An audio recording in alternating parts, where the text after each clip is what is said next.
Good morning, everyone, and thank you for being here today. My name is David Beckham, and this is not my usual day at the office, so please bear with me. For almost 15 years, I have worked with UNICEF as a global goodwill ambassador, supporting their work for children around the world. Today is World Children's Day, a day when we should all remind ourselves of our duty to children everywhere, our duty to protect them, their hopes, their aspirations, and of course, their dreams. I know from my work with UNICEF just how lucky I was as a child. I grew up in the East End of London, and I always dreamed of being a professional footballer. It was all I ever wanted. And unlike many children around the world, I was incredibly lucky.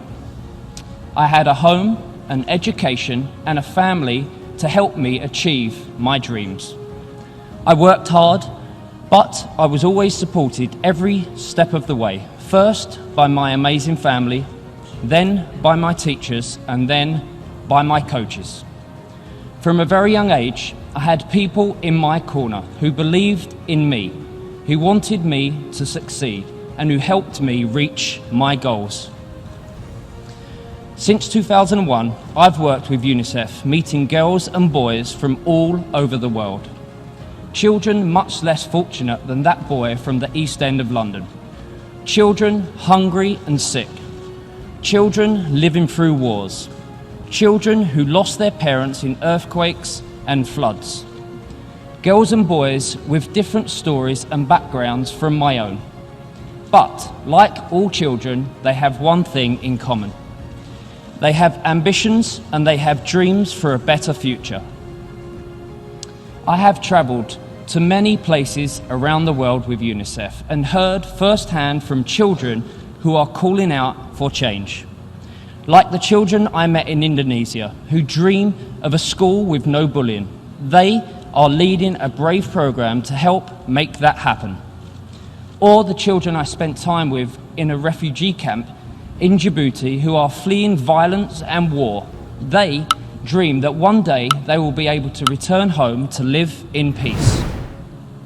I met boys and girls in Nepal who just wanted to go back to school and back to normality, to be supported to fulfill their potential after the devastating earthquake.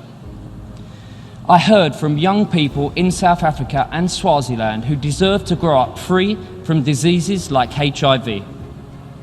And I thought of my own kids and watching them play without a care in the world when I met children in Cambodia.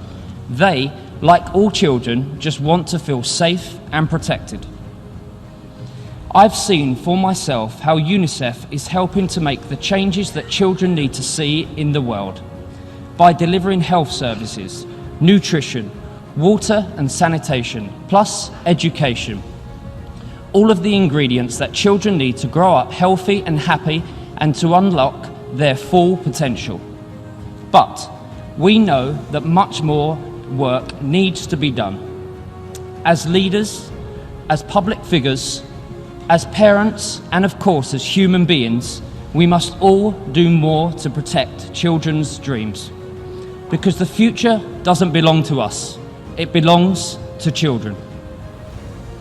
Like every parent, I've tried to teach my children about the world, to share the values that I was taught as a child, to help my kids find their own passion and purpose in life, to help them learn what is right and what is wrong. But I also know that every single day our children are teaching us.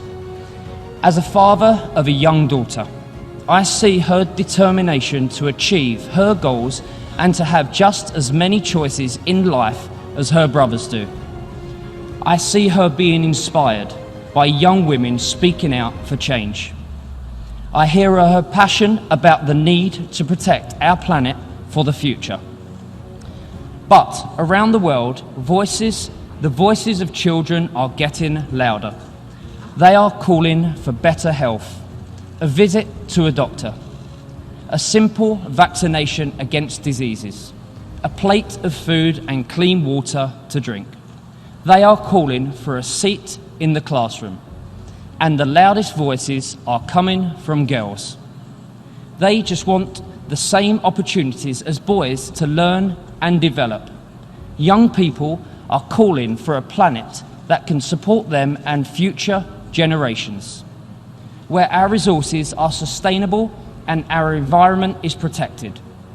And they are calling for peace, for an end to violence, an end to war, an end to the political and cultural divisions that destroy communities, tear families apart, and endanger children's lives every single day.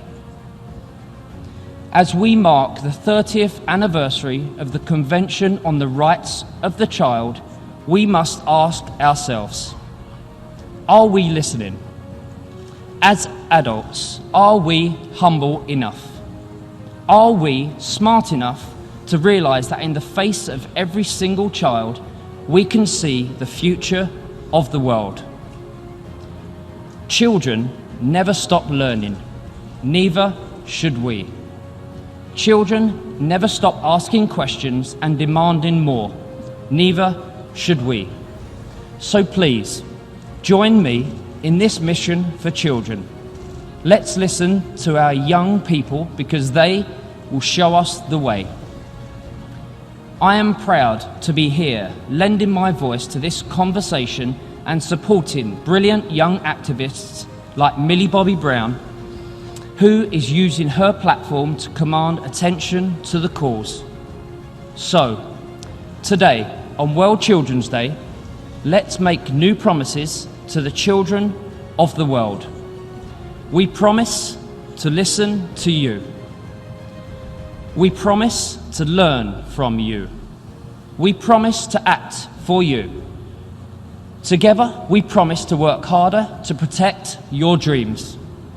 Thank you very much.